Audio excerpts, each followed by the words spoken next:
Pirates is one of the earliest attractions designed for Disneyland, but it was going to be a wax museum. You'd walk through and see static scenes of great moments in pirate mythology. Originally, it was part of New Orleans Square. This is what we call New Orleans Square.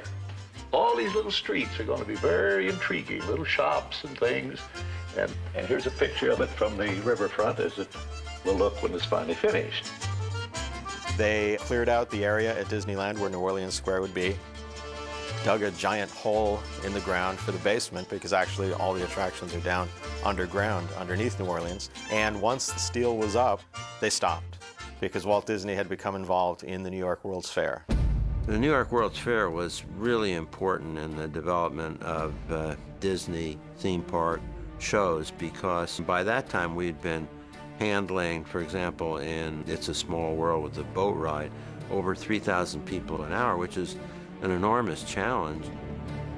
They sat down after the fair and tried to figure out how to adapt these boats to the Pirates building. Turns out to get the boats down into the basement and get the boats back up out of the basement took up all the space they had. So they said, well, Walt, what do you want us to do with that already existing basement? And he said, well, make it into caves or something like that.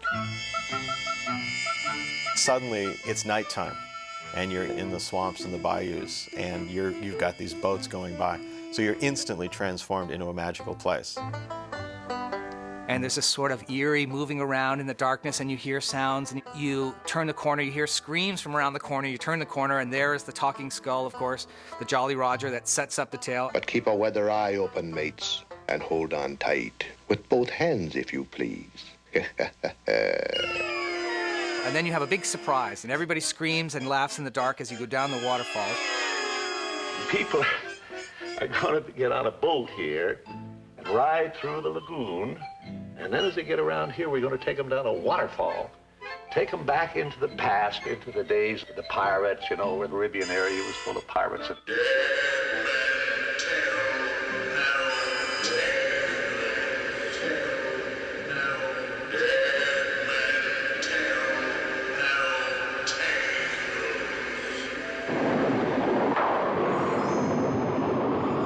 You start out with the pirates as skeletons, they're already dead, as you've gone into this world. And then reveal this fantastic room where now the pirates come to life. Fire at will! Strike your colors, you bloomin' cockroachers! We'll see you to Davy Jones!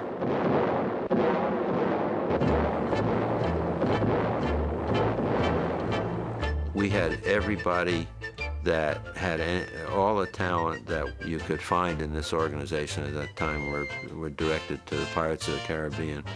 And it was just a symphony of wonderful, wonderful, creative people all working on what has turned out to be the greatest theme park attraction that's ever been done, in my view.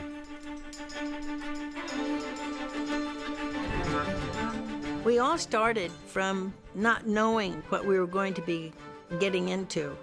The thing that has always been the marvelous thing of working for Walt Disney was everybody pitched in and tried to figure out how to do it best. And if you came up with a better idea than somebody else, there wasn't any animosity or anything. They just, wow, that's a great idea, and we'd all work on that. And then later on, we'd maybe come up with something that was even better.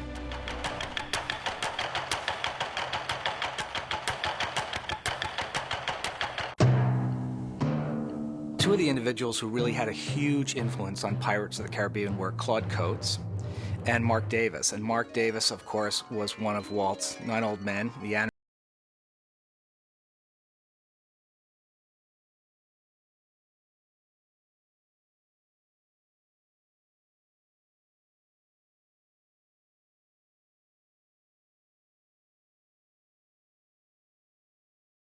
the fantastic setting.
We put him on a chair with wheels and wheeled him through as though he were in a boat. Here's a pirate laden with loot. He's trying to escape. He's got one foot on the dock and one foot on a rocky boat. Good luck to him. Well, he can't make it, or the show would go to pieces, you see. He has to stay there all the time and keep trying to get away.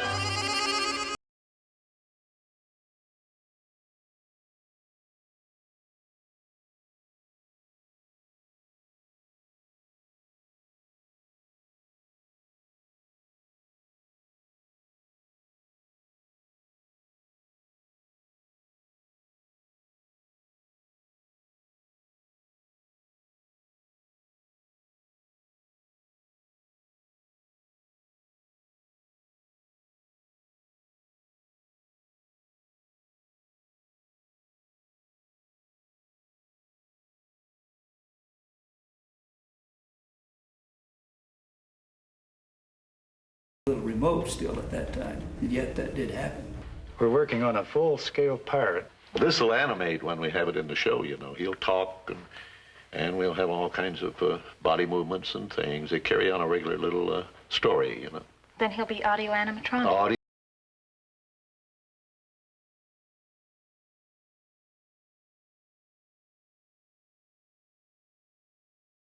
Our animation system, and it implies the use of audio to create animation.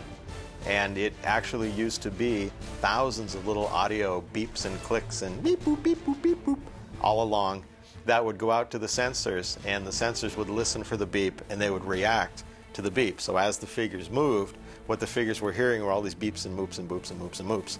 Today, of course, it's all done with highly sophisticated digital equipment. We don't use it. We still call it audio animatronics, but there's no audio anymore. You know, they said it couldn't be done, and we didn't know different, so we did it.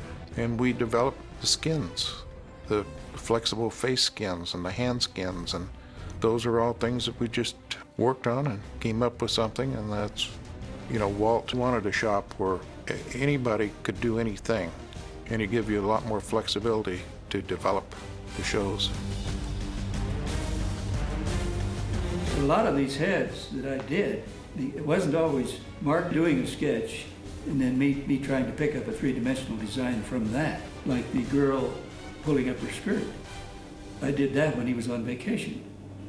And Walt, in fact, came in and says, now don't get too sexy with that, Blaine. But it wasn't sexy, you just lifted up a little bit and it was a long skirt. And also the auctioneer, that was just a made-up head. And that one was done before Mark did it, but he did them afterwards.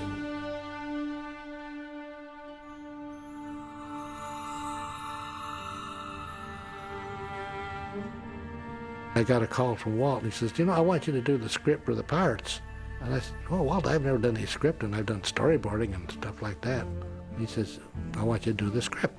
So I got my pirate hat on and started researching and got the Treasure Isle picture to get the feeling of pirate jargon of vast their mateys. Yo-ho, pirate's life for me. We pillage, we plunder, we rifle, and we drink up, we harness your home. We kidnap and ravage and don't give a hoot. Bring us The very first live-action film that Walt Disney made was Treasure Island, which was a pirate film. So pirate lore, I think, has been part of this company, you know, since the dawn of at least live-action films. In the mornings before Walt used to go up to his office, he would wander through the shop and you'd be working on something, he'd be standing there behind you and saying good morning, what are you doing? And he appreciated the mechanical aspect of what we did. He understood animation, cartooning, filming, that kind of stuff. I mean, that was his bag. But what we did was magic to him.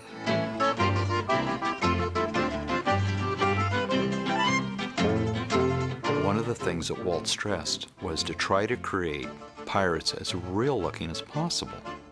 My dad contacted a company that made glass eyes for people that lost one eye.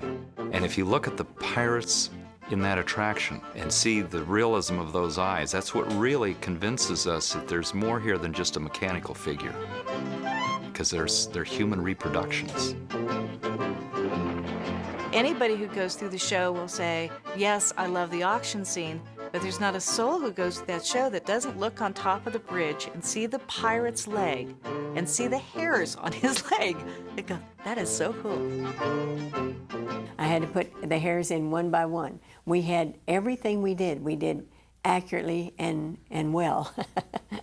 The very day that Walt Disney died, I went out to the park shocked, and I wandered, as I did every week, over to the windows of the pirate ride, and I saw that for the first time ever the boats were going around, and I rode the ride for the first time. There were no figures in it. It was dead silent, and I was going on the greatest ride that would probably ever be built on the day that Walt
Just hold it.